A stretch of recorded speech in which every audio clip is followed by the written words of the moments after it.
Commander Zektar stared at the screen with all four of his eyes. His blue skin turned pale as he read the data again. This could not be right. The sensors must be broken. Quindal, check the atmospheric readings again, he said to his science officer. His voice shook a little. Quindal moved her long fingers over the controls. Her silver skin glowed as she worked. After a few minutes, she looked up at him. Sir, the readings are correct. That planet has 21% oxygen in the air. The gravity is 10 times what we can handle. There are massive storms that could destroy our ship. And, sir? She paused. There are cities down there. Millions of life signs. Zektar felt his heart beating fast. He had been exploring space for 30 years. He had seen many worlds. But this was impossible. Sol 3 was marked in their books as a Class 13 Deathworld. Nothing could live there. The air would burn your lungs. The gravity would crush your bones. The storms would tear you apart. Show me the surface, he ordered. The main screen lit up with images from the planet below. Zektar gasped. There were huge structures made of metal and stone, roads with moving vehicles, and everywhere he could see the creatures moving around. They walked on two legs like many species, but they moved so fast, so confident. Sir, Quindal said quietly, they are not wearing protective suits. This made no sense. Even the strongest species in the galaxy needed special suits to visit Class V worlds. These creatures were walking around naked on a Class 2 death world. They were insane. Look at this, said another voice. Dr. Velkos, their medical officer, pointed at his screen. I found one of their smaller settlements. It appears to be some kind of research station. The screen showed a small group of buildings on what looked like a peaceful world. But Zektar knew better. He checked the data. This world had weather that changed every day. The air had poison gases. The ground shook from earthquakes. Yet these creatures had built homes there. As they watched, a creature came out of one of the buildings. It was small compared to most galactic species with pale skin and long hair. It wore only thin cloth coverings. No helmet. No breathing gear. No protective armor. Is it trying to kill itself? Quindal whispered. The creature, which their computer said was called a human, walked outside and began digging in the dirt with its bare hands. Then it stood up and stretched its arms toward the burning star above. It seemed happy. It is enjoying this. Dr. Velkos said in shock. Look at its face. It is pleased to be in this deadly environment. More humans came outside. One was taller, with darker skin and short hair. He carried tools that looked like weapons, but he was smiling. He called out to the others in their strange language. Soon they were all working together, building something new. They are not just surviving, Zektar realized. They are thriving. A young officer named Texerin looked up from his station. Sir, I found something strange. These humans do not just live on death worlds. They seem to prefer them. Look at this. New images filled the screen. Humans on frozen worlds where the cold would freeze blood in seconds. Humans in deserts where the heat would cook flesh.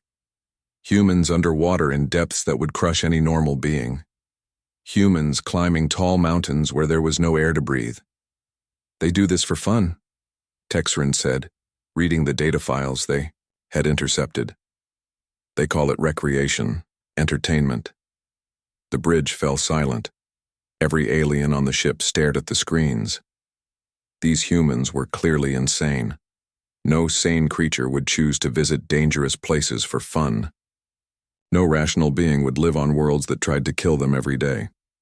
Sir, Quindal said slowly, what do we do?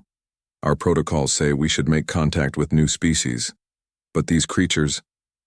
She stopped talking and just stared at the screen. A human on the surface had picked up something that looked like a small predator. Instead of running away, the human was holding it gently and making soft sounds. The predator seemed calm and happy. They keep predators as companions, Dr. Velkos noted, his voice full of disbelief. Commander Zektar made a decision. We will observe them for now. Do not let them detect us. I need to understand these creatures before we make any contact. Send a message to the Galactic Council. Tell them we have found something unusual. As the days passed, the aliens watched the humans with growing amazement and horror. They saw humans eat plants that would poison any other species. They watched humans drink liquids that burned like acid. They observed humans run long distances in heat that would kill most aliens in minutes. The most shocking thing was how happy the humans seemed. They laughed often. They played games in conditions that should terrify them. They worked together to solve problems that would destroy entire alien civilizations. I think I understand, Dr. Velko said one day as they watched a group of humans swimming in water filled with dangerous creatures. Their world tried to kill them for so long that they became more dangerous than everything else. They are not afraid because they are the scariest thing on their planet. Zektar nodded slowly. These humans were not just surviving impossible conditions, they had evolved to enjoy them. They were living proof that life could adapt to anything, even death itself. Prepare a report for the council, he ordered. Tell them we have found a species that lives on Deathworlds and calls it home. Tell them that these humans might be the most dangerous creatures in the galaxy. He paused and looked at the screen again. The humans were still working, still laughing, still living impossible lives. And tell them, he added quietly, that we might need their help someday. 3 weeks after the discovery, the Galactic Council sent their best diplomats to meet the humans. They chose Harmony Point, a space station built just for first contact meetings. The station had the safest environment possible. Clean air, perfect temperature, no dangerous chemicals, and gravity so light that even the weakest species could survive. Ambassador Lisa Park stepped off the human transport ship and looked around. She wore a simple blue dress and carried only a small bag. Behind her came Admiral Rex Stone in his military uniform, and Dr. Ben Clark with his research notes. Nice place, Lisa said, breathing the station air normally. A bit cold, though. The aliens watching from their safe room nearly fainted. The air on Harmony Point was considered dangerous by most species. It had tiny amounts of chemicals that could harm sensitive beings. The humans were breathing it like it was nothing. Counselor Vexani, a tall, thin alien with purple skin, spoke into his communicator. They are not wearing any protection. Should we warn them about the air quality? Let me check the readings, came the reply. The air is actually perfect for them. They seem to prefer it this way. In the meeting room, the aliens sat behind a thick glass wall. They wore full protective suits and had backup life support systems ready. The humans sat on the other side in their normal clothes, looking relaxed and friendly. Lisa smiled and waved at the aliens. Hello, we are very excited to meet you. Thank you for inviting us. The alien translator worked quickly. When the aliens heard the message, they looked at each other in confusion. The humans seemed genuinely happy to be there. Most species were nervous during first contact. These creatures acted like they were at a party. We greet you, Counselor Vexani said carefully. We must ask, are you certain you are safe without protective equipment? Lisa laughed. Oh, this is nothing. Last week I was hiking on Jupiter's moon Europa. That was a bit chilly, this is quite comfortable. The aliens went silent. Europa was classified as a Class D8 death world. The cold there could freeze most beings solid in seconds. This human had been there for fun. Dr. Ben Clark opened his notes. We brought some information about our culture to share. We thought you might want to know about our recreational activities. Recreation? Asked Dr. Kylanth, the alien cultural expert. Please explain. Ben smiled. Well, we enjoy climbing tall mountains, swimming in deep oceans, and exploring caves underground. Some people like jumping out of flying vehicles with cloth wings. Others enjoy fighting with wild animals for sport. The alien stared at him. These activities sounded like torture methods, not entertainment. You do these things willingly? Dr. Kylanth asked. Of course. It is fun, Ben replied. Would you like to see some pictures? Before the aliens could stop him, Ben activated a small device. Images appeared on the screen showing humans doing impossible things. There were humans climbing vertical rock walls with their bare hands, humans swimming with massive sea creatures that could eat them, humans jumping from great heights toward the ground. "That human will die," Vexani shouted, pointing at an image of someone falling through the air. "Oh no, she has a parachute," Lisa explained. "It opens up and lets her land safely. It is called skydiving, very popular on Earth." Admiral Rex Stone leaned forward. "We also enjoy competitive sports. Would you like to hear about football?" "Please, no more," whispered Dr. Kylanth. "But Rex," continued. "Two teams of large humans run into each other at high speed while carrying an oval ball. They try to knock each other down and take the ball away. Sometimes they get hurt, but they keep playing." "They hurt each other on purpose?" Vexani asked. "Well, not exactly on purpose," Rex said. "But it happens. It is part of the game. We have medical staff standing by to help injured players. Then they usually get back up and keep playing." The aliens were horrified. These humans intentionally did things that would cripple or kill most galactic species, and they called it fun. Lisa stood up and walked toward the glass wall. "Would you like to shake hands? It is a human greeting custom." The aliens all moved backward. They had read about human handshaking in their research files. Humans grabbed each other with their powerful manipulators and squeezed. The pressure could break bones in most species. Perhaps we should wait," Vexani said nervously. "Oh, that is fine," Lisa said cheerfully. "We understand you need to be careful. Though I have to ask, is there a good place to exercise around here? I like to run about 10 miles every morning." 10 miles? Dr. Kylanth asked weakly. "Yes, just to stay in shape. Sometimes I run more if I have time. Running is very relaxing." The aliens looked at each other. These humans considered activities that would kill most beings to be relaxing. They ran distances that most species would need vehicles to travel. They spoke about deadly sports like they were discussing the weather. "We have prepared special quarters for you," Vexani said, "with maximum safety features." "That is very kind," Lisa replied. "Though we should mention we are planning to visit that lovely moon orbiting this station tomorrow. Ben heard it has some interesting rock formations." "That moon is restricted," Vexani said quickly. "The surface temperature varies by 60 degrees. The atmosphere has toxic gases. The gravity is unstable." "Sounds perfect for a hike," Ben said happily. "We brought our camping gear." "Camping gear?" Dr. Kylanth asked. "Yes, we like to sleep outdoors under the stars. It is peaceful," Lisa explained. The aliens realized they had a serious problem. These humans wanted to visit places that would kill them. But the humans did not seem to understand they were in danger. They spoke about deadly environments like they were beautiful vacation spots. "Perhaps," Vexani said carefully, "we should discuss what your species considers safe versus dangerous." "Good idea," Rex agreed. "Though I should warn you, humans and danger do not always agree with other species. We have a saying on Earth: one person's death trap is another person's adventure." The aliens spent the rest of the day trying to understand human logic. They failed completely. By the end of the meeting, they were more confused than ever. These humans were either the bravest species in the galaxy or the most insane. As the humans returned to their ship, Lisa waved goodbye. "This was wonderful. We look forward to learning more about your worlds. Some of them sound quite challenging to visit."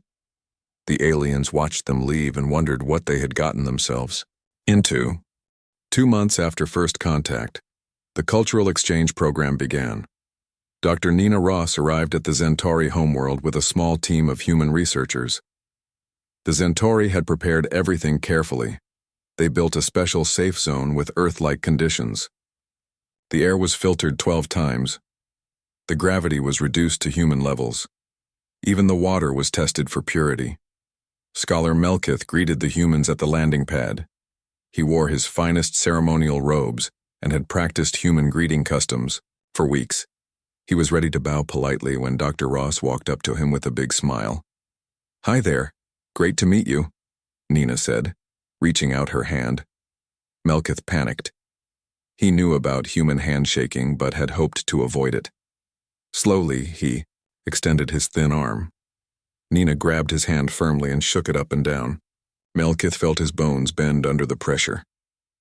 "Wonderful grip you have there," Nina said cheerfully, not noticing his pain. "Is there somewhere we can get some food? The trip made me hungry." Melkith led them to the dining area. The Centauri had prepared their finest foods, soft, mild dishes that would not upset alien stomachs. Everything was bland and safe, just as their medical experts recommended. Nina looked at the food and frowned. "This looks very plain. Do you have anything spicy? Maybe some hot sauce?" "Spicy?" Melkith asked. "You mean burning food?" "Yes, I love spicy food. The hotter the better," Nina replied. "Back home I grow my own peppers. Some of them are so hot they can make you cry, but they taste amazing." Melkith was confused. Why would anyone want food that caused pain? He watched, in horror, as Nina pulled a small bottle from her bag and poured red liquid all over her meal. The smell alone made his eyes water. Nina took a big bite and smiled. "Perfect. This sauce is only medium heat, but it will do." She continued eating while tears ran down her face from the spice. Are you injured?" Melkith asked. "Oh, this? No, this is normal. Good spicy food always makes your eyes water. Want to try some?" "No, thank you," Melkith said quickly. Later that day, Melkith showed the humans around the city. Everything was built for safety and comfort. The walkways were smooth and level. The buildings had no sharp edges. Even the plants were chosen because they could not hurt anyone. "This is very nice," said Commander Pete Hayes, looking around. "Very safe." "Safety is our highest priority," Melkith explained proudly. "No one has been hurt in our city for over 50 years. 50 years? Pete asked. "Do you not have any sports or outdoor activities?" "We have gentle games," Melkith replied. "Quiet thinking contests, soft music competitions." Nina looked disappointed. "What do you do for exercise?" "Exercise?" Melkith was confused again. "You know, running, lifting weights, playing active games, physical activity to stay healthy and strong." "We have medical treatments to keep our bodies healthy," Melkith explained. "Why would we choose to strain ourselves?" Nina and Pete looked at each other. They were starting to understand why the Centauri seemed so weak and fragile. "Would you like to see how humans exercise?" Nina asked. Before Melkith could say no, Nina dropped to the ground and started doing something called push-ups. She lifted her entire body weight up and down using only her arms. Pete joined her, doing the same thing but faster. A crowd of Centauri gathered to watch. They whispered to each other in shock. These humans were torturing themselves and seemed to enjoy it. "This strengthens our muscles," Nina explained, still exercising. "We do this every day." "Every day?" Melkith asked weakly. "Sometimes twice a day," Pete added. "And we run, swim, lift heavy objects, and play competitive sports." The Centauri crowd grew larger. Someone called the medical team, thinking the humans were having some kind of attack. When the doctors arrived, they found Nina and Pete doing jumping exercises and laughing. "Are they dying?" one doctor asked. "No," Melkith said sadly. "I think this is normal for them." The next day, engineer Lucy Gray arrived from the human orbital station. She brought her pet with her, a small furry creature she called Max. "This is my dog," Lucy said, holding the animal. "He is very friendly." Melkith stared at the creature. It had sharp teeth and strong muscles. His computer identified it as a domesticated predator from Earth. That is a hunting animal," he said. "Oh yes, his ancestors were wolves," Lucy agreed. "But Max is very gentle. He loves people. Watch this." Lucy threw a small ball across the room. Max ran after it, caught it in his teeth, and brought it back to her. She petted him and called him a good boy. "You trained a predator to play games?" Melkith asked. "Dogs love to play," Lucy said. "They are very loyal. Max would protect me from danger if needed, but mostly he just wants to have fun and get belly rubs." The Centauri scientists who had come to study human culture took careful notes. These humans did not just survive in dangerous conditions. They found ways to make everything around them serve their purposes. Even dangerous animals became their companions. On the third day, Dr. Tony Mitchell gave a presentation about human history. He showed images of ancient humans surviving ice ages, building cities in deserts and sailing across dangerous oceans in small boats. Our ancestors had no technology, Tony explained. No protective suits, no safe buildings, no advanced medicine. They survived by being tough, smart, and working together. But why did they not simply find safer places to live? Asked a Centauri historian. Because there were no safe places on Earth, Tony replied. Every part of our planet was dangerous. Extreme weather, predatory animals, natural disasters, diseases. Our people had to become stronger than everything that tried to kill them. The Centauri sat in stunned silence. They were beginning to understand that humans were not trying to be dangerous. They had evolved to be dangerous because their world had given them no choice. So when we meet new challenges, Tony continued, we do not run away or hide. We find ways to overcome them. It is what humans do. After the presentation, Melkith spoke privately with the human delegation. Your species frightens many of us, he admitted. But I am beginning to think we have been wrong about you. You are not insane. You are adapted. Nina smiled. We prefer to think of ourselves as enthusiastic about life, even when life tries to kill you. Especially then, Nina replied. That is when it gets interesting. Melkith shook his head. He would never understand humans completely. But he was starting to think that maybe the galaxy needed more beings who thought danger was interesting. Dr. Tony Mitchell stood in front of the largest gathering of alien scientists in galactic history. Representatives from 47 different species had come to hear his presentation about human evolution. The great hall on the research station New Hope was packed with beings who all wanted to understand one thing. How did humans become so dangerous? Prime researcher Colvin of the ethereal species floated in his containment field at the front row. His translucent body glowed with nervous energy. Dr. Mitchell, please begin with your earliest findings. Tony activated the holographic display. Images of ancient Earth appeared above the audience. This is our planet 4 million years ago. As you can see, it was already trying to kill everything that lived on it.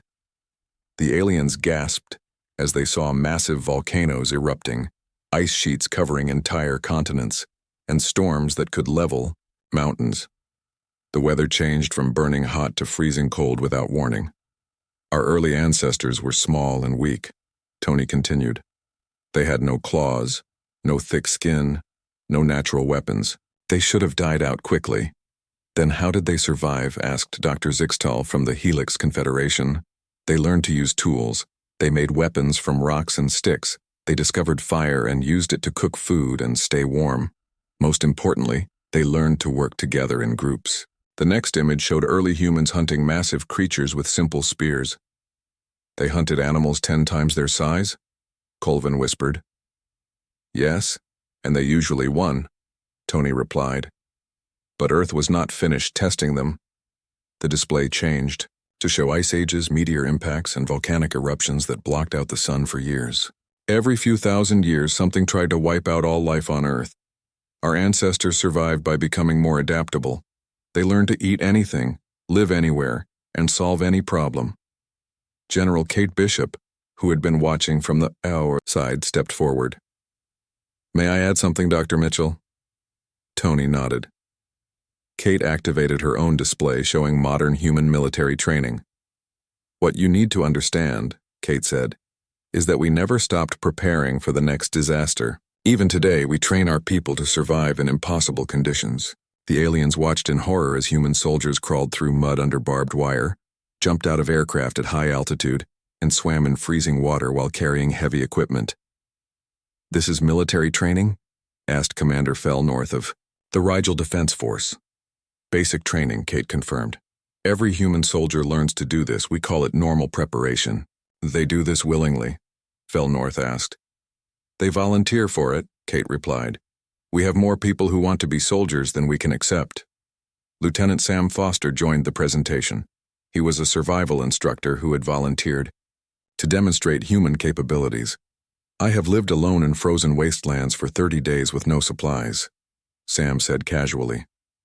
I have survived in deserts where the temperature reaches 60 degrees during the day and freezes at night.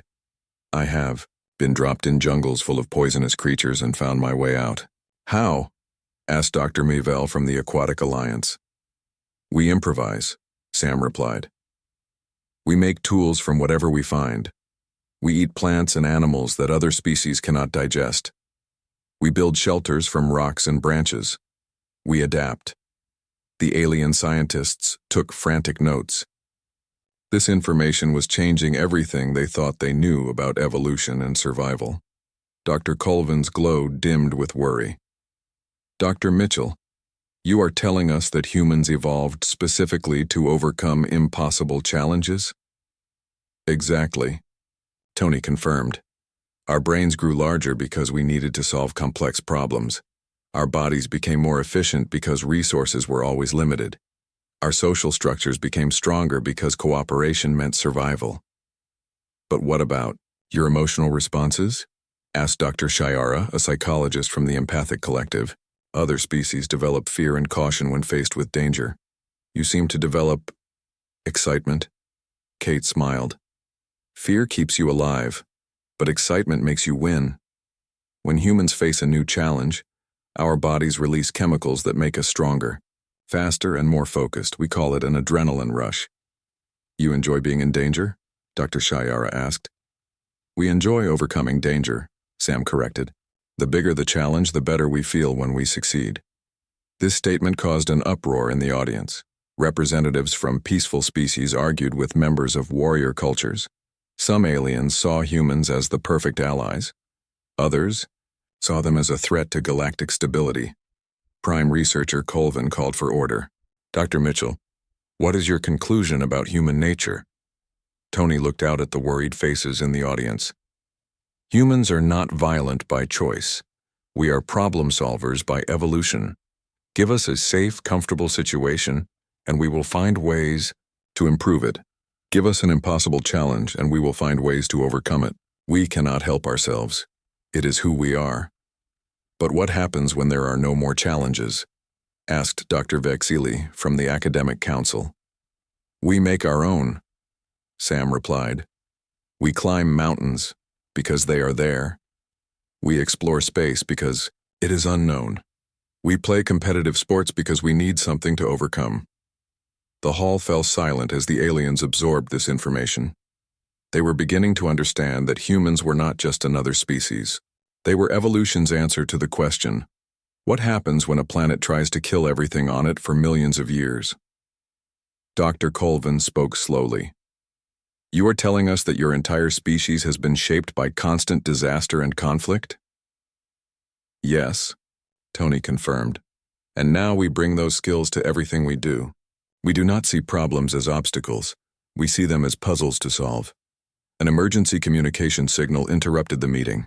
Admiral Tissacool of the Galactic Defense Force appeared on screen, his face showing panic. We have a crisis, he announced. The dead system of Kepler 442 has become unstable. The neutron star is creating gravitational waves that will destroy 3 inhabited worlds within 1 galactic standard week. We need immediate evacuation of 40 billion beings, but our ships cannot operate in those conditions. The aliens in. The audience looked at each other in despair. This was exactly the kind of impossible situation that had ended civilizations before. General Kate Bishop stood up. Admiral, what are the specific hazards in that system? Radiation levels that would kill most species in minutes, gravitational forces that will crush standard spacecraft, and magnetic fields that disable all our technology, the Admiral replied. Kate looked at Tony and Sam. They both nodded. Admiral, Kate said calmly, we volunteer for the mission. You volunteer? The Admiral asked in disbelief. Yes, sir. Sounds like an interesting challenge. The alien audience stared at the humans in shock. 40 billion lives were at stake, and these creatures were treating it like another adventure. President Dan Cooper walked into the emergency session of the Galactic Council with a calm smile. Behind him came Captain Sue Martinez and Chief Engineer Matt Johnson, both carrying simple tool bags. The most powerful beings in the galaxy sat around the massive table, their faces showing fear and desperation. "Thank you for coming so quickly," said High Counselor Thisara, her voice shaking. "The situation in the Kepler 442 system is getting worse. We have less than 5 days before the gravitational waves destroy 3 worlds." Dan nodded and sat down in the chair marked for humans. It was the first time humans had been invited to sit at the council table as equals. "We understand the problem," Dan said. 40 billion people need to be evacuated from planets in a system that will kill anyone who goes there. Your ships cannot survive the conditions." "Exactly," Thisara replied. "Our best scientists say it is impossible. The radiation alone would destroy our technology in minutes.